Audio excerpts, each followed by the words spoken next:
हाँ जी, तो inspire RS academy के इस ऑनलाइन प्लेटफॉर्म पे आपका हार्दिक स्वागत है।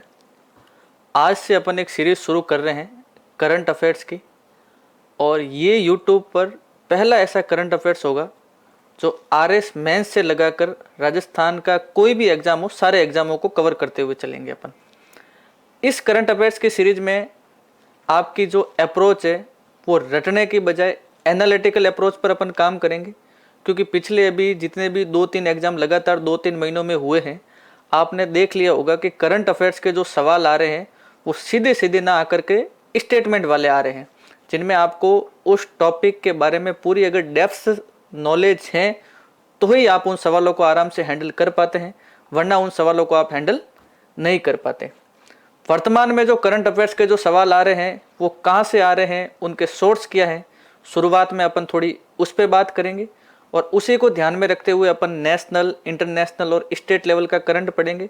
अपन प्रयास करेंगे कि डेली की 2 क्लासें लाएं, एक सुबह और एक शाम को, जिसमें सुबह वाली क्लास में अपन नेशनल और इंटरनेशनल करंट अफेयर्स की बात कर लें, और शाम वाली क्लास में अपन है वो स्टेट मतलब राजस्थान वाले करंट अफेयर्स की अपन बात कर लें।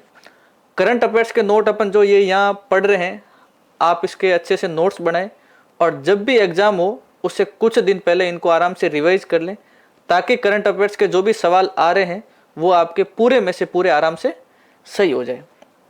आपका टारगेट चाहे कुछ भी बनना हो, थानेदार बनना हो, आरएस बनना हो, फर्स्ट ग्रेड बनना हो, सेकंड ग्रेड टीचर बनना हो, कुछ भी बनना हो, वर्तमान में चाहे आरपीएससी हो या अधीनस्थ बोर्ड हो, वो जो अपने पेपर बना रहे हैं उनके पेपर का पैटर्न इस प्रकार है कि अपन जब तक किसी टॉपिक के बारे में अपन को पूरी जानकारी नहीं है तब तक अपन उन सवालों को है वो सही नहीं कर पाते।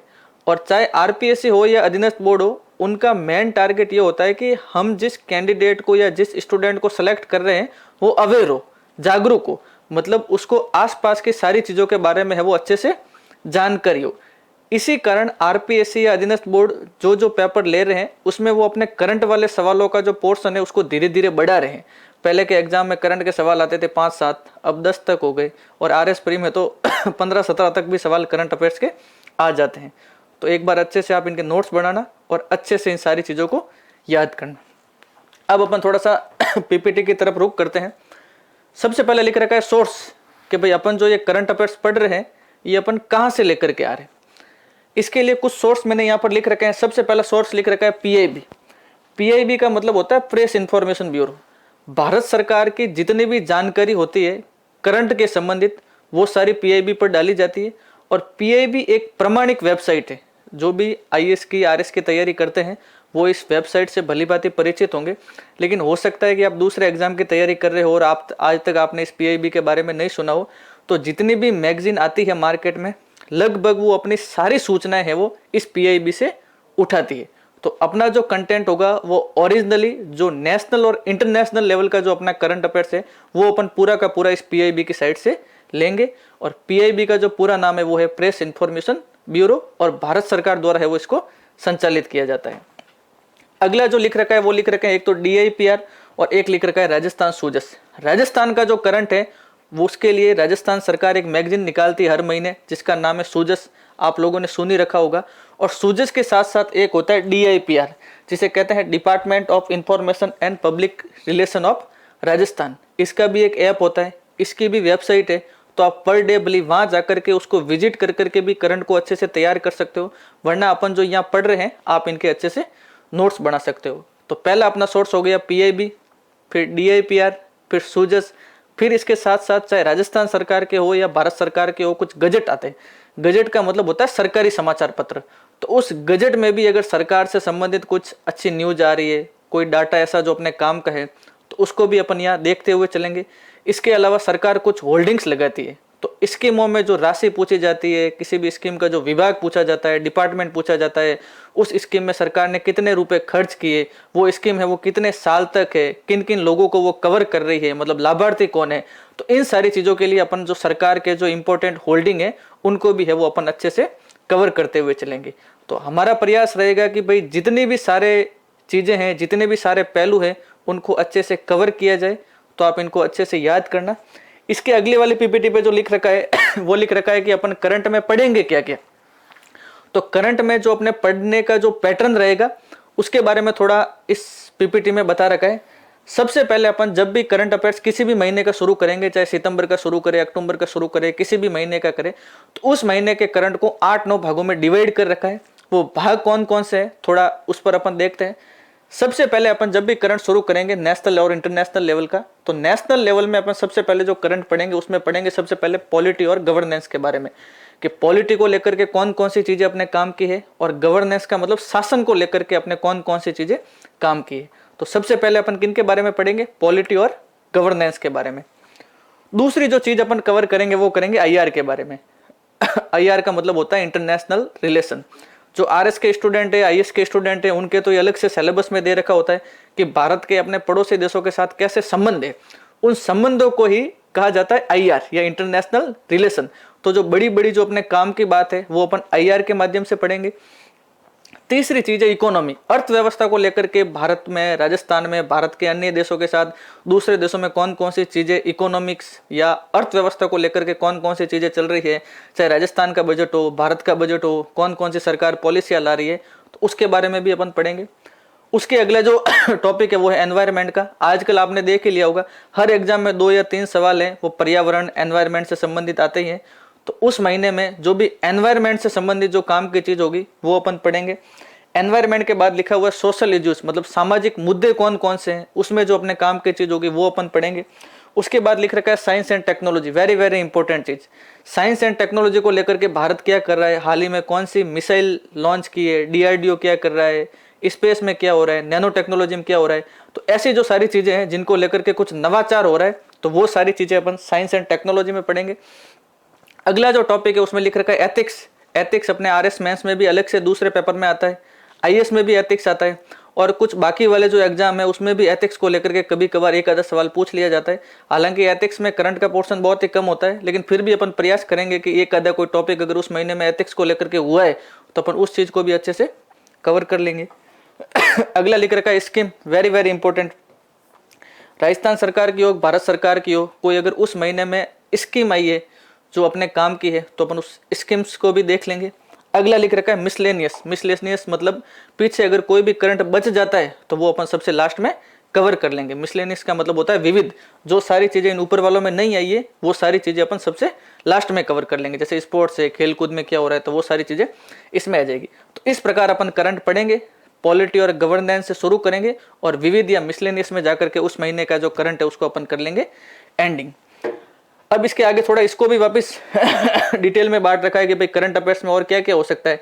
तो करंट अफेयर्स में हालांकि मैंने आपको बता ही दिया, नेशनल लेवल की खबरें पढ़ेंगे, इंटरनेशनल खबरें पढ़ेंगे, इकोनॉमिक्स वाली खबरें पढ़ेंगे, स्पोर्ट्स के पढ़ेंगे, साइंस एंड टेक्नोलॉजी पढ़ेंगे, कोई व्यक्ति या मतलब कोई पर्सन है वो अगर न्यूज में रहा है तो उसके बारे में पढ़ेंगे, कोई अगर इंपॉर्टेंट सबमिट या कॉन्फ्रेंस हुआ है तो उसके बारे में पढ़ेंगे, और वही लास्ट वाली जो चीज़ है वो मिसलेनियस, बाकी जो सारी चीज़ें बच जाती है वो पढ़ लेंगे। अब अभी मैं आपके आगे कुछ सवाल लेकर के आया हूँ जो पिछले 2-3 एग्जामों में सवाल आए हैं। वो सवाल कहाँ से आए हैं मैं आपको उनका सोर्स दिखाऊंगा, आप एक बार ध्यान से देखना ताकि आपको भरोसा हो जाएगा कि भाई जो मैंने आपको बात कही है कि चाहे आरपीएससी हो या अधीनस्थ बोर्ड हो, जो अपने सवाल उठा रही है वो कहाँ से उठा रही है। तो सबसे पहले एक ये सवाल है सवाल है कि जुलाई 2025 में नौसेना के बेड़े में शामिल भारत का पहला स्वदेशी रूप से डिजाइन एवं तैयार गोताखोरी सहायता पोत निम्न में से कौन सा है। आगे नाम लिख रखे आईएनएस निस्तार, आईएनएस विक्रांत, आईएनएस विराट और आईएनएस विस्तार। अब अपन थोड़ा अगली पीपीटी पे देखेंगे, ये है पीआईबी, भारत सरकार के जो प्रेस इंफॉर्मेशन ब्यूरो है उसकी वेबसाइट पर जो भारत सरकार ने जो डिटेल साझा की है उससे ये सवाल उठाया गया है। देखो लिख रखा है भारतीय नौसेना का नवीनतम स्वदेशी रूप से डिजाइन और निर्मित ड्राइविंग सपोर्ट डीएसपी आईएनएस निस्तार, क्या लिख रखा है आईएनएस निस्तार, सितंबर 2025 को सिंगापुर के चांगी पहुंचा। हो सकता है ये छोटी अक्षरों को देखने में आपको दिक्कत आ रही हो, लेकिन ये जो पीपीटी है, ये जो पीआईबी में जो भारत सरकार ने जो चीज अपलोड की है ये 15 सितंबर की है और वहीं से ये सवाल है वो डायरेक्ट लिया गया है। तो इसका जो आंसर हो जाएगा वो हो जाएगा आईएनएस निस्तार, ये सवाल इसका करेक्ट आंसर हो जाएगा। तो आप देख सकते हो पीआईबी से सीधा सीधा सवाल उठाया गया है। दूसरा सवाल है यही अगस्त 2025 के करंट का है कि कॉलम में से कुछ फीचर फिल्मों के शीर्षकों की सूची है जिन्हें अगस्त 2025 में 71वें राष्ट्रीय फिल्म पुरस्कार के लिए चुना गया था तथा कॉलम 2 में पुरस्कारों के कुछ श्रेणियां हैं, कॉलम ए की प्रविष्टियों को कॉलम 2 से है वो मिलान करना था। पहला लिख रखा है 12th फेल। 12th फेल किताब भी है, मूवी भी है, आप सबने देखी होगी, आईपीएस बनते हैं वो वाली। अब इसके लिए जो सोर्स लिया गया है आरपीएससी द्वारा वो भी यही पीआईबी है। ये देखो सीधा सीधा लिख रखा है कि 12वीं फेल फिल्म को सर्वश्रेष्ठ फीचर फिल्म है वो घोषित किया गया।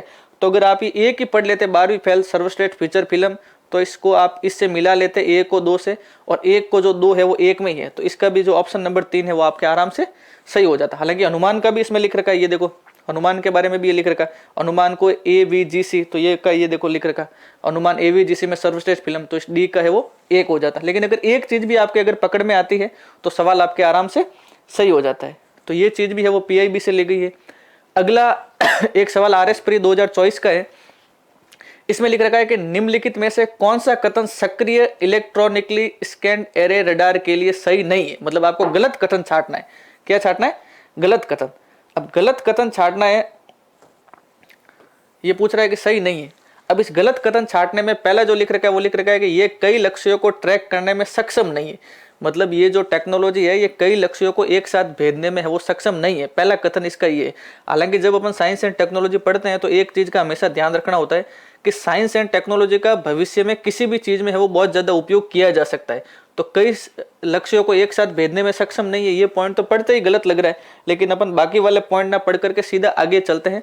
ये डीआरडीओ की ओरिजिनल वेबसाइट से उठाया गया फोटो है, और इसमें जब आप इसको पूरा पढ़ोगे तो इसमें नीचे ये लाइन लिखी हुई होती है कि उच्च सटीकता के साथ कई लक्ष्यों को ट्रैक करने में सक्षम है। मतलब एक साथ है वो कई लक्ष्यों को भेदने में सक्षम है। तो इसके लिए कौन सा कथन सही नहीं है? तो पहले ही सही नहीं है, पहले ही आपको आराम से पकड़ा जा सकता था। अगर अपन कभी डीआरडीओ की ओरिजिनल वेबसाइट जाकर के आपने चेक की हो तो आराम से ये सवाल आपके है वो सही हो सकता था। अगला एक हाल ही अगस्त वाले एग्जाम में आया हुआ सवाल है। इसमें लिख रखा है कि भारत के संविधान के अनुच्छेद 243 आई और वाई तथा राजस्थान पंचायती राज अधिनियम 1994 और राजस्थान नगर पालिका अधिनियम 2009 के उपबंधों के अनुसरण में राज्यपाल राज्य वित्त आयोग का गठन करते हैं। दिनांक 1 अगस्त 2025 को जारी अधिसूचना के अनुसार राजस्थान में वित्त आयोग का गठन किया गया है। इसकी कालावधि अधिसूचना की तारीख से कितने समय की रहेगी? जिस दिन ये पेपर हुआ अधिकतर स्टूडेंट्स या जो फ्रेंड्स थे वो एग्जाम देकर के आए और उन्होंने इसका आंसर है वो 5 साल बताया। और सब यही पढ़ते हैं कि आर्टिकल 243 आई और वाई में, आई में पंचायती राज के लिए और वाई में नगरीय निकायों के लिए है वो राज्यपाल महोदय है वो 5 वर्ष के लिए वित्त आयोग का गठन करते हैं। लेकिन इसने अलग से आपको डेट देकर के पूछा है कि उस डेट से है वो कार्यकाल कितना होगा। तो इसके लिए राजस्थान सरकार ने एक और नोटिफिकेशन जारी किया था, अधिसूचना जारी की थी, और उसमें देखो बकायदा लिखा हुआ है कि आयोग के अध्यक्ष और सदस्य सचिव इस अधिसूचना की तारीख से 1.5 वर्ष की कालावधि के लिए है वो पद धारण करेंगे। कितना लिखा हुआ है? 1.5 वर्ष। हो सकता है आपको ये दिख नहीं रहा हो, लेकिन ये राजस्थान सरकार का नोटिफिकेशन है। तो इसका जो सही आंसर होगा वो क्या होगा? 1.5 वर्ष होगा, ना कि 5 वर्ष। आगे चलते हैं। आगे इतने ही सवाल मैं लेकर के आया था, हालांकि इतने सवाल काफ़ी है, बहुत ज़्यादा सवाल लाके आपको प्रूफ देने से क्या ही मतलब, आप समझ गए होंगे कि कोई भी एग्जाम हो, चाहे वो आरपीएससी पेपर बना रही हो चाहे अधीनस्थ बोर्ड बना रहा हो, जो पेपर का जो लेने वाले जो सवाल है वो प्रमाणिक चीज़ों से लिए जाते हैं। तो आप भी चाहे मेरी क्लासों से पढ़ें या कहीं से भी पढ़ें, प्रयास करें कि आपके भी जो पढ़ने के लिए है वो प्रमाणिक चीज़ें होनी चाहिए। उसमें पीआईबी है, डीआईपीआर है, सूजस है, कुछ जो डीआरडीओ वगैरह है इनकी ओरिजिनल साइट है, जितने भी अपन आयोग पढ़ते हैं, कमीशन पढ़ते हैं, उनकी ओरिजिनल आप वेबसाइटों पे जाए, वहाँ से डाटा लें, वहाँ से चीज़ें याद करें, तो आपके करंट अफेयर्स में 100 में से मतलब 100% एक्यूरेसी के साथ सारे सवाल किए जा सकते हैं। तो अब अपन बढ़ते हैं करंट अफेयर्स की ओर। और करंट अफेयर्स में जैसे मैंने आपको सबसे पहले बताया ही था कि अपन जो भी करंट अफेयर्स शुरू करेंगे उसमें सबसे पहले शुरू करेंगे पॉलिटी और गवर्नेंस के साथ। तो अभी अपन पॉलिटी और गवर्नेंस की चीज़ों को लेकर के ही करंट शुरू कर रहे हैं। प्रयास करेंगे कि नेशनल और इंटरनेशनल जो करंट है वो 10 क्लासों में पूरा हो जाए, और स्टेट वाला जो करंट है वो भी 10 क्लासों में पूरा हो जाए। मतलब 20 क्लासों में अपन महीने का पूरा करंट है वो आराम से पढ़ लेंगे। ज़्यादा लंबी क्लासें नहीं रखेंगे, क्योंकि ज़्यादा लंबी क्लासें रखने से बोर हो जाते हैं। तो आराम से पौन घंटे, घंटे के आसपास की क्लास रखेंगे। आप आराम से नोट्स बनाना, चीज़ों को याद कर लेना, और ये करंट अफेयर्स पढ़ने के बाद प्री और मेंस दोनों जगह आपकी ये चीज़ें काम आएगी। और आजकल मुझे लगता है कि कोई भी एग्जाम का पैटर्न ऐसा नहीं रहा कि सिर्फ फैक्ट याद कर ले और काम चल जाए। आपको चीज़ों की है वो डेप्थ में नॉलेज होनी चाहिए। चाहे आप किसी भी एग्जाम की तैयारी कर रहे हो तो चीज़ों को अच्छे से याद करना और हर डाटा को याद करने का प्रयास करना। पॉलिटी और गवर्नेंस में अपना जो पहला जो टॉपिक है या जो चर्चा का जो विषय बना हुआ था सितंबर महीने में, सितंबर और अक्टूबर महीने में, वो था राजनीति का अपराधीकरण। राजनीति के अपराधीकरण से क्या मतलब है? राजनीति के अपराधीकरण से मेनली मतलब ये है कि आजकल जितने भी लोग पॉलिटिक्स में आ रहे हैं उनका जो बैकग्राउंड है वो क्रिमिनल वाला है। कि जितने भी लोग पॉलिटिक्स में आ रहे हैं लगभग का जो बैकग्राउंड है वो क्रिमिनल वाला है। मैं सबको नहीं कह रहा, कई लोग बहुत अच्छे भी होते हैं, जनता की सेवा करते हैं, अच्छे तरीके से काम भी करते हैं, लेकिन लगभग जितने लोग आ रहे हैं उनका जो बैकग्राउंड है वो क्रिमिनल वाला है। उसको लेकर के ही बात कही हुई है। क्या डाटा है, एडीआर कर करके एक संस्था है जो रिपोर्ट निकालती है, उसने कुछ डाटा दिए, तो उसके बारे में अपन है वो बात करेंगे। सबसे पहले लिख रखा है कि भाई राजनीति के अपराधीकरण से समझते क्या है, या क्या होता क्या है राजनीतिक अपराधीकरण। उसके बारे में लिख रखा है, राजनीति के अपराधीकरण से तात्पर्य राजनीतिक एवं चुनावी प्रक्रिया में आपराधिक पृष्ठभूमि वाले व्यक्तियों के प्रवेश एवं भागीदारी से है। वही बात है कि भाई पॉलिटिक्स में जितने लोग आ रहे हैं, जितने एमपी बन रहे हैं, एमएलए बन रहे हैं, उसमें से लगभग जो लोग हैं अधिकांश, उनका जो बैकग्राउंड है वो क्रिमिनल या आपराधिक प्रवृत्ति का है। यही मतलब होता है राजनीति के अपराधीकरण का। अब ये कैसे प्रूव होता है? एक संस्था है जिसका नाम है एडीआर और उसका फुल फॉर्म है association for democratic reforms. Association for democratic reforms ने अपनी एक रिपोर्ट में कहा है कि भारत में केंद्रीय मंत्रिमंडल और राज्य मंत्रिमंडल, मतलब ये केंद्र सरकार के मिनिस्टर और राज्य सरकार के मिनिस्टर दोनों की बात कर रहा है। भारत में वर्तमान में 28 राज्य है, तो 28 ही राज्यों के मिनिस्टर और केंद्र के मिनिस्टर में मंत्रियों सहित लगभग 47% मंत्रियों ने अपने विरुद्ध है वो आपराधिक मामले दर्ज होने की घोषणा की। कि केंद्र के मिनिस्टर और राज्य के मिनिस्टर, ये दोनों जो मिनिस्टर हैं, इन्होंने कहा है कि भाई 47% जितने मिनिस्टर है उन्होंने कहा है कि हमारे खिलाफ है वो आपराधिक मुकदमे है वो दर्ज हो चुके हैं। अगला लिख रखा है, इन मामलों में 27% मामलों में है वो गंभीर अपराध है। मतलब 47% में तो नॉर्मल वाले अपराध है, क्रिमिनल वाले, और 27% मामलों में है वो गंभीर अपराध है। अब गंभीर अपराध और कैसे? जैसे गंभीर अपराधों में है वो रेप है, डकैती है, अटेम्प्ट टू मर्डर है, तो ये जो सारी चीजें आती है वो गंभीर अपराधों में आती है। और 47% मामलों में तो मतलब वो है कि कोई मिनिस्टर साहब गाड़ी चला रहे हैं, आगे से कोई आ गया, थोड़ी टक्कर हो गई, तो भी वो आगे वाला तो जाकर के केस करेगा कि साहब मिनिस्टर साहब की गाड़ी ने है वो मुझे ठोक दिया, ये गाड़ी हमारे टक्कर हो गई। तो ये मामले केवल दर्ज है, एक ये भी ध्यान रखना है, ये मामले केवल दर्ज कराए गए हैं। ऐसा नहीं है कि भाई जितने मिनिस्टर है उसमें से 47% मिनिस्टर है वो अपराधी पा गए। आपराधिक मामलों में उनके विरुद्ध मुकदमा दर्ज कराया गया है, और गंभीर वाले मामलों में 27% है वो गंभीर मामलों में उनके विरुद्ध है वो मुकदमा दर्ज कराया गया है। ये नहीं है कि भाई वो मुकदमा है वो साबित हो गया है, ये मुकदमे केवल उन पर किए गए हैं। तो इस चीज का ध्यान रखना है, ये दोनों डाटा याद रखने हैं। और रिपोर्ट कौन निकालता है वो याद रखना है, एडीआर। आगे लिख रखा है कि भाई ऐसा क्यों होता है कि राजनीति में अपराधीकरण के कारण कि पॉलिटिक्स जो है, पॉलिटिशियन जो है, या जो पॉलिटिक्स जो करने वाले लोग हैं वो अपराधियों के साथ घुल मिल जाते हैं। ऐसा क्यों होता है? तो राजनीति में अपराधीकरण के गठजोड़ के कुछ कारण लिख रखे। पहला लिख रखा है कि राजनीति अपराधी गठजोड़। राजनीति अपराधी गठजोड़ ऐसा क्यों होता है? अब अपन इसमें दोनों पहलुओं को देखें तो कोई भी अगर पॉलिटिशियन है वो हमेशा चाहता है कि भाई जब भी मैं चुनावों में खड़ा हूं तो मुझे ज्यादा से ज्यादा बाहुबल मिले, ज्यादा से ज्यादा गाड़ियां मिले, ज्यादा से ज्यादा पैसे मिले। और तो आपने देखा भी होगा कि अधिकतर जो बाहुबली टाइप लोग होते हैं वो पॉलिटिशियन या जो पॉलिटिकल जो पार्टियां होती है, जो राजनीतिक दल होते हैं, उनको चंदा देते हैं। तो इनमें दोनों की साठगांठ होती है। पॉलिटिशियन तो चाहते हैं कि भाई मैं चुनावों में खड़ा हूं तो जो बाहुबली टाइप लोग है, अपराधी टाइप लोग है, वो हमारी पार्टी को ज्यादा से ज्यादा चंदा दे, उनकी ज्यादा से ज्यादा गाड़ियां आए, ताकि हमारा चुनाव प्रचार प्रसार है वो बढ़िया तरीके से हो सके। और जो अपराधी प्रवृत्ति के लोग हैं वो क्या चाहते हैं कि भाई हम अगर ऐसा कुछ फ्यूचर में हो जाए, जेल वगैरह चले जाए, तो वो हमको आसानी से छुड़ा सके, हमको बाहर निकाल सके। तो मतलब चोर चोर मौसेरे भाई, वो वाली बात है। तो ये कुछ 5-7 कारण लिख रखे, वही आप बड़े बड़े थोड़े ध्यान रखना, कभी मेंस में आपके लिखने के काम आएंगे। पहला लिख रखा है कि राजनीति अपराधी गठजोड़, वही मैंने आपको दोनों बातें बता दी। दूसरा लिख रखा है कि विजयी होने की संभावना वाले उम्मीदवार। इसी एडीआर ने अपनी रिपोर्ट में कहा है कि जब भी कोई पॉलिटिकल पार्टी किसी ऐसे कैंडिडेट को टिकट देती है जिसका बैकग्राउंड थोड़ा सा आपराधिक प्रवृत्ति का है, तो उनके जीतने की संभावना तो 15% के आसपास है। लगभग कितने प्रतिशत के आसपास? 15%। और किसी ईमानदार छवि वाले अगर कैंडिडेट को, उम्मीदवार को अगर टिकट दिया है तो उसके जीतने की जो संभावना है वो मात्र 4% है। ये भी कितनी देखो इंटरेस्टिंग बात है कि बैकग्राउंड अगर क्रिमिनल वाला है और उस व्यक्ति को अगर टिकट दिया है तो उसके जीतने की संभावना तो 15% है, और जिसकी साफ छवि है उसको अगर टिकट दिया है तो उसके जीतने की संभावना है वो कितनी है? 4% है। अगला लिख रखा है कि चुनावों की उच्च लागत। अब चुनावों में खड़े होना हर किसी के बस की बात भी नहीं है, सीधी सी बात है। तो चुनाव में बहुत ज्यादा पैसे वगैरह खर्च होते हैं, तो चुनावों की उच्च लागत भी है वो राजनीति और अपराधीकरण को आपस में जोड़ रही है। धीमी न्याय व्यवस्था, कई बार है वो एमपी एमएलए पर है वो केस चल जाते हैं और उनको सुनवाई होने में बहुत ज्यादा टाइम लगता है। तो यही एक कारण है कि भाई एमपी एमएलए है वही बार बार खड़े होते रहते हैं।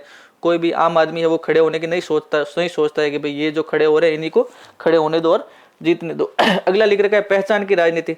कई लोग जो होते हैं बड़े बड़े जो बाहुबली टाइप होते हैं वो किसी कम्युनिटी से आते हैं और वो ऐसे दर्शाते हैं कि भाई हम इस कम्युनिटी के रक्षक हैं, बाकी वाली सारी कम्युनिटी से हमारा कोई लेना देना नहीं है, हम इस जाति विशेष के रक्षक है।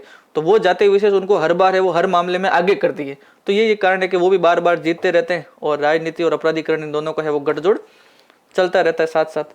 तो ये कुछ बड़े बड़े कारण हैं जिनको आप याद रख सकते हो कि राजनीति अपराधी गठजोड़ है, विजयी होने की संभावना वाले उम्मीदवार है, चुनावों की उच्च लागत है, धीमी न्याय व्यवस्था है और पहचान की राजनीति है।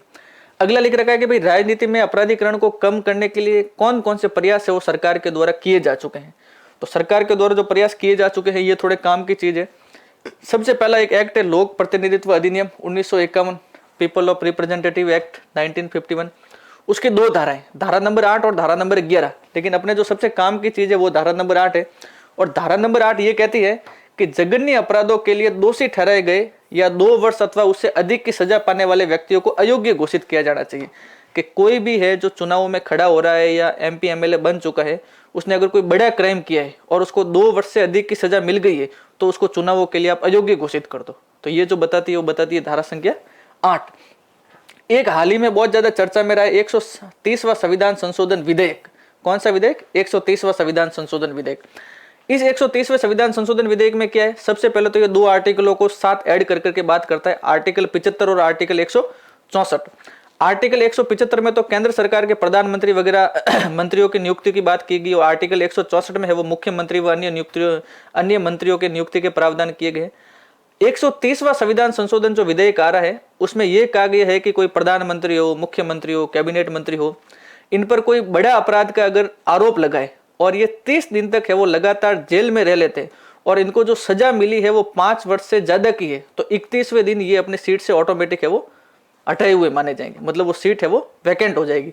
उसी के बारे में लिख रखा है कि 130वें संविधान संशोधन विधेयक में क्या है, अनुच्छेद 75 और अनुच्छेद 164 में संशोधन करने का प्रयास करता है। इसमें उपबंध है कि यदि किसी मंत्री को ऐसे अपराध के लिए गिरफ्तार करके 30 दिन तक जेल में रखा जाता है जिसके लिए कम से कम 5 वर्ष की सजा निर्धारित की गई है तो मंत्री उस पद से है वो हटा दिया जाएगा। मतलब वही बात है कि अगर किसी व्यक्ति को 30 दिन तक लगातार जेल में रखा है और उसको जो सजा हुई है वो 5 वर्ष या उससे अधिक की हुई है तो 31वें दिन उसको ऑटोमेटिक उस पद से है वो हटा दिया जाएगा। और ये जो बात करता है वो बात करता है 130वां संविधान संशोधन विधेयक। ये दोनों चीजें ज्यादा काम की है। अब अपन थोड़ा आगे चलते हैं। आगे लिख रखा है कि भाई राजनीति में अपराधीकरण से संबंधित कुछ न्यायिक निर्णय है। ये कुछ 3 केस आए हैं जिसमें honourable high court, honourable supreme court के द्वारा जजमेंट दिए गए हैं। तो इस राजनीति में अपराधीकरण से संबंधित कौन कौन से केस है, कभी प्री में पूछा जाए 3 केसों के नाम ये दे दे, एक आधा कोई और दे दे, तो आप थोड़ा सा वो भी ध्यान रखना। पहला जो केस है जो है इसमें लिख रखा है कि भारत संघ बनाम एसोसिएशन फॉर डेमोक्रेटिक रिफॉर्म्स 2002 में हुआ था। दूसरा केस है लिली थॉमस बनाम भारत संघ 2013 में हुआ था।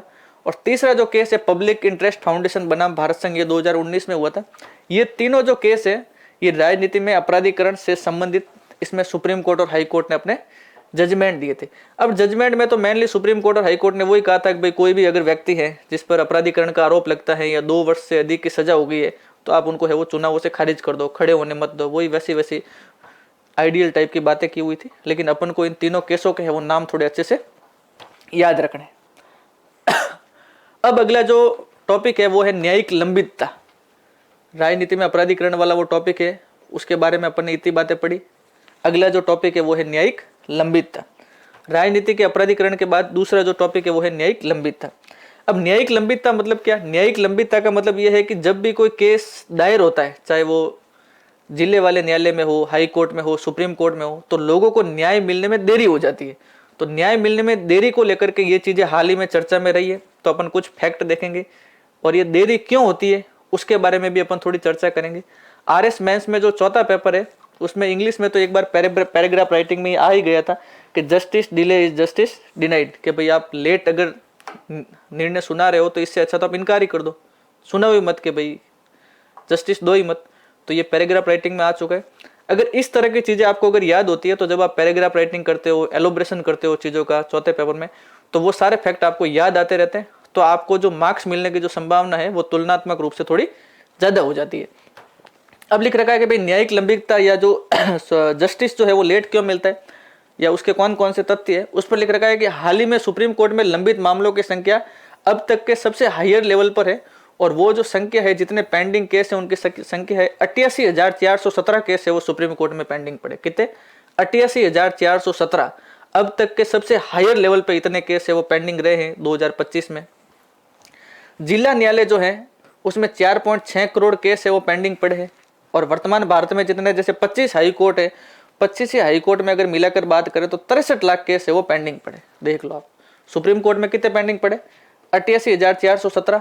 जिला न्यायालय में पड़े 4.6 करोड़ और हाई कोर्ट में जो पड़े वो पड़े हैं 63 लाख केस है वो पेंडिंग पड़े। इसीलिए कहा जाता है, ये जो कोटेशन लिख रखा है कि justice delay is justice denied. अब थोड़ा अपन प्रमुख कारण पढ़ लेते हैं कि भाई ये मामले लंबित होने के कारण क्या है, इतने केस पेंडिंग क्यों चल रहे। तो अपन कुछ 4-5 पॉइंट लिख रखे हैं, उस पर थोड़ी सी बात कर लेते हैं। पहला लिख रखा है कि अपर्याप्त न्यायाधीश संख्या। अपर्याप्त न्यायाधीश संख्या का मतलब ये होता है कि मैं आपको एक तथ्य के साथ बात बताता हूं कि अपना 120वां विधि आयोग जो बना था उसने अपनी रिपोर्ट में कहा था कि प्रति 10 लाख लोगों पर है वो 50 न्यायाधीश होने चाहिए। प्रति 10 लाख लोगों पर कितने न्यायाधीश होने चाहिए? 50। और वर्तमान भारत में अपने है वो केवल प्रति 10 लाख लोगों पर 21 न्यायाधीश है। कितने? 21। होने चाहिए 50 और है कितने? 21, 10 लाख लोगों पर। तो ये भी एक बड़ा कारण है कि साहब जितने जज होने चाहिए उतने ही नहीं है, तो टाइम से सुनवाई कैसे होगी। ठीक है। दूसरा बड़ा कारण क्या? दूसरा बड़ा कारण है कि वैकल्पिक विवाद समाधान की अप्रभावशीलता। एक ये कहा जाता है कि जब एक बार कोई भी केस हो रहा है तो ऑप्शन के तौर पर वैकल्पिक उनका समाधान होना चाहिए, ऐसी कुछ व्यवस्था होनी चाहिए। लेकिन अपने भारत में ऐसी व्यवस्था शुरू भी की जा रही है तो उसका है वो कोई प्रभावी तरीके से उसको है वो उपयोग में नहीं लिया जा रहा है। तो वैकल्पिक विवाद समाधान की है वो क्या है? अप्रभावशीलता है। दूसरा लिख रखा है कि ग्राम न्यायालय। कई राज्यों ने ग्राम न्यायालय जैसी व्यवस्था की गई है। जैसे पुराने जमाने में पंच वगैरह होते थे कि छोटा मोटा कोई केस है तो पंचों के पास आ गया, पंच ने है वो उनकी सुनवाई कर दी। तो सरकार चाहती है कि भाई ग्राम न्यायालय जैसा भी कोई सिस्टम होना चाहिए ताकि छोटा मोटा अगर कोई मामला है तो वहाँ है वो उसकी सुलझाई। लेकिन कई राज्य इस पर प्रयास कर रहे हैं और कई राज्य है वो ग्राम न्यायालय जैसी संस्थाओं की स्थापना को लेकर के कोई ज्यादा अवेयर नहीं है। अगला लिख रखा है प्रक्रियात्मक असमता। अब प्रक्रियात्मक असमता और तकनीकी कमियां क्या हो सकती है? प्रक्रियात्मक असमता में जैसे मान लो कि पहले जिला न्यायालय में केस गया, वहां से एक गणा केस आ रहा, फिर हाई कोर्ट में सिंगल बेंच में मामला दर्ज कराएं, फिर ड्यूअल बेंच में कराएं, फिर सुप्रीम कोर्ट गए, मतलब मामला वो एक दूसरे के बाद है वो चलता ही रहता है। तो वो प्रक्रियात्मक कमी ही एक तरह से। किसी ने भ्रष्टाचार का मामला लगा दिया, किसी ने बिना कोई अगर बात सही नहीं है तो झूठा आरोप लगा करके मामला दर्ज करा दिया। तो इस कारण भी है वो ज्यादा से ज्यादा मामलों की संख्या बढ़ रही है। तकनीकी कमियों में जैसे ह्यूमन रिसोर्स नहीं है अपने पास, जितने कर्मचारी होने चाहिए उतने कर्मचारी नहीं है, इतनी ज्यादा टेक्नोलॉजी नहीं है। अगला लिख रखा है वित्तीय बाधाएं। अब अपने भारत की टोटल जितनी जीडीपी है उसका अपन केवल 0.1% जो पैसे हैं वही अपन न्यायपालिका पे खर्च करते हैं। कितने? जीडीपी का मतलब होता है कि कोई भी देश जितने रुपए कमा रहा है उसे कहते हैं जीडीपी। तो भारत की टोटल जितनी जीडीपी है उसका केवल 0.1% रुपए ही भारत है वो अपनी न्यायपालिका पे खर्च करता है। तो ये 5-6 बड़े बड़े कारण है जिसके कारण है वो अपने जो जस्टिस या जो सुनवाई वाला जो मामला है उसमें देरी हो जाती है। सबसे पहला कारण क्या है? न्यायाधीशों की संख्या कम है। दूसरा है वैकल्पिक विवादान समाधान है उसकी है वो अप्रभावशीलता है। तीसरा है वो ग्राम न्यायालय है वो इतने ज्यादा सही ढंग से एस्टेब्लिश नहीं हो पाए। अगला है कि प्रक्रियात्मक असमता है, कुछ टेक्निकल दिक्कत है। और सबसे लास्ट वाले जो फाइनेंस की बात लिख रखी है कि भारत की टोटल जितनी जीडीपी है उसका अपन केवल 0.1% रुपए ही न्यायपालिका पर है वो खर्च करते हैं। ये डाटा कुछ याद रखना, ये प्री में पूछे जा सकते हैं और ये कभी मेंस में अगर आपके आगे कोई ऐसे वगैरह आएगा तो ये चीज़ आपके वहाँ लिखने में काम आएगी। तो ये तो हो गया था न्यायालय या जो सुनवाई में देरी का जो कारण था वो देख लिया था। अगला एक टॉपिक है राष्ट्रीय चिकित्सा आयोग। अब राष्ट्रीय चिकित्सा आयोग क्या है? राष्ट्रीय चिकित्सा आयोग को क्या है कि हाल ही में 5 वर्ष पूरे हुए हैं। राष्ट्रीय चिकित्सा आयोग की जगह पहले एक चलता था भारतीय चिकित्सा परिषद। तो भारत सरकार ने 2020 में उस भारतीय चिकित्सा परिषद की जगह जो एक नई जो संस्था लेकर के आए उसका नाम रखा राष्ट्रीय चिकित्सा आयोग। मेनली इसका मोटिव क्या है, क्या काम करती है? राष्ट्रीय चिकित्सा आयोग है वो इसलिए बनाया गया है कि भारत में मेडिकल फील्ड में जो भी हो रहा है उसको सुचारू रूप से सही व्यवस्थित ढंग से चलाना। जैसे मेडिकल फील्ड वाले जो स्टूडेंट है जो चिकित्सा शिक्षा की पढ़ाई कर रहे हैं उनका पूरा मार्गदर्शन करना, सही ढंग से वो पढ़ाई वगैरह उनकी हो सके, प्राइवेट कॉलेज बन करके इनलीगल है वो रुपए वगैरह नहीं ले, और एक मेडिकल जो हॉस्पिटल वगैरह है उनको रेगुलेट करना, उनको विनियमित करना। तो इन दोनों चीजों को व्यवस्थित सुचारू रूप से चलाने के लिए, भ्रष्टाचार वगैरह नहीं हो, इसके लिए भारत सरकार ने 2020 में जो एक कमीशन बनाया, आयोग बनाया, उसका नाम रखा गया राष्ट्रीय चिकित्सा आयोग। अब इसके बारे में क्या लिख रखा है कि राष्ट्रीय चिकित्सा आयोग अधिनियम, ये जो अधिनियम जो एक्ट है वो तो आया था 2019 में। अधिनियम के तहत गठित एक वैधानिक निकाय है जिसकी स्थापना 25 सितंबर 2020 से है वो हुई थी। मतलब 2019 में एक्ट आया था और ये बन करके जो ये लागू हुआ, इसने जो काम करना शुरू किया वो किया 25 सितंबर 2020 से। और आपको पता ही है कि किसी भी आयोग या कमीशन के बारे में अगर संविधान में बता रखा होता है तो वो होता है संवैधानिक आयोग, और जिस आयोग के बारे में संविधान में नहीं बता रखा होता वो होता है वैधानिक आयोग या सांविधिक आयोग। तो सीधी सी बात है कि इसके बारे में संविधान में नहीं बता रखा तो ये कैसा आयोग है? वैधानिक आयोग। बनाया कब गया था? 2019 में एक्ट आया था और इसने जो काम करना शुरू किया वो किया 25 सितंबर 2020 से। आगे लिख रखा है कि भारतीय चिकित्सा परिषद के स्थान पर यह लाया गया। राष्ट्रीय चिकित्सा आयोग की जगह जो पहले जो चलता था उसका नाम था भारतीय चिकित्सा परिषद, इसको समाप्त किया गया और इसको समाप्त कर करके लाया गया राष्ट्रीय चिकित्सा आयोग। एक इसमें कभी प्री वाले में स्टेटमेंट में ये आ सकता है कि इसमें संरचना क्या है इसकी, इसका स्ट्रक्चर क्या है। तो इसमें एक अध्यक्ष होता है, 10 पदेन सदस्य होते हैं और 22 है वो अंशकालिक सदस्य होते हैं। अपन को ज्यादा डिटेल में नहीं जाना है पदेन सदस्य कौन होते हैं, अंशकालिक सदस्य कौन होते हैं। अपन को याद रखना 1, 10 और 22। एक तो होता है इसका अध्यक्ष, 10 होते हैं इसके पदेन सदस्य और 22 होते वो होते इसके अंशकालिक सदस्य। इस राष्ट्रीय चिकित्सा आयोग के तहत वो 4 बोर्ड बनाए गए। उन चारों बोर्डों के थोड़े से नाम याद रखने हैं। पहला जो बोर्ड है वो है स्नातक चिकित्सा शिक्षा बोर्ड का। दूसरा जो बोर्ड है वो है स्नातकोत्तर चिकित्सा शिक्षा बोर्ड का। तीसरा जो बोर्ड है वो है चिकित्सा मूल्यांकन का। और चौथा जो बोर्ड है वो है ethics and medical registration board का। आप नाम याद रख लो। और हालांकि ये बोर्ड है तो जैसे इनके नाम है वैसे ये काम करते होंगे। अब लिख रखा है कि स्नातक चिकित्सा बोर्ड, तो स्नातक का मतलब होता है कॉलेज, बीए, बीएससी, बीकॉम जिस प्रकार होती है तो उस प्रकार मेडिकल में जो कॉलेज होता है उनको लेकर के ये काम करता है। फिर आप पीजी वगैरह करते हो तो पीजी को लेकर के ये काम करता है। नीचे वाला मेडिकल इवोल्यूशन को लेकर के काम करता है। और लास्ट वाला जो है वो डॉक्टर वगैरह की एथिक्स के बारे में देखता है कि भाई उनकी मोरल वैल्यूज किस किस प्रकार की हो सकती है। अगला लिख रखा है कि एनएमसी के कार्य, एनएमसी का मतलब ये इसी की शॉर्ट फॉर्म लिख रखी है, नेशनल मेडिकल कमीशन, एनएमसी। तो एनएमसी के क्या क्या काम है? मेनली तो वही बड़ा काम है जो मैंने आपको बता दिया कि मेडिकल को लेकर के जो जो एरियाज है उनको सही ढंग से सुचारू रूप से चलाना। अब मेडिकल में वो बोली शिक्षा वाला मामला हो कि बोली चिकित्सा वाला मामला हो, लेकिन फिर भी अपन एक बार कुछ पॉइंट देख लेते कि सबसे पहला तो ये निरीक्षण, इंस्पेक्शन का काम करता है अपने नीचे वालों पर। दूसरा नैतिकता संबंधित कुछ चीजें उनको सिखाता है कि भाई आपको क्या क्या काम करना चाहिए, क्या क्या काम नहीं करना चाहिए। अलग लिख रखा है कि भाई जो प्राइवेट कॉलेज वगैरह है 50% जो कॉलेज हैं उनकी फीस को लेकर के भी थोड़ा विनियमन करता है, मॉनिटरिंग करता है। लेकिन 50% कॉलेज ही इसके दायरे में आती है, ये थोड़ा सा आप ध्यान रखना। पूरी 100% कॉलेज इसके दायरे में नहीं आती। अगला लिख रखा है समन्वय, कोऑर्डिनेशन का काम करता है। भारत सरकार के मेडिकल को लेकर के कुछ बोर्ड वगैरह है तो उनमें कोऑर्डिनेशन का काम करता है। अगला स्वास्थ्य सेवा योजना और नीति और मानक, वही चिकित्सा को लेकर के जितनी पॉलिसियां वगैरह बनाई जा सकती है, पॉलिसी मेकिंग जैसे काम भी ये करता है। तो ये कुछ बड़ी बड़ी बातें थी जो अपन ने आज के करंट अफेयर्स में देख ली।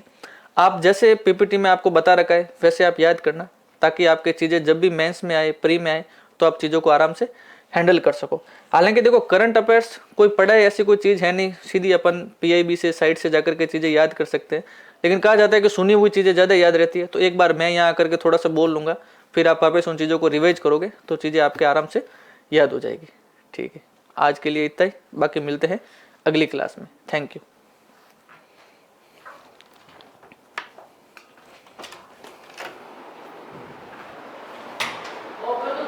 वाह।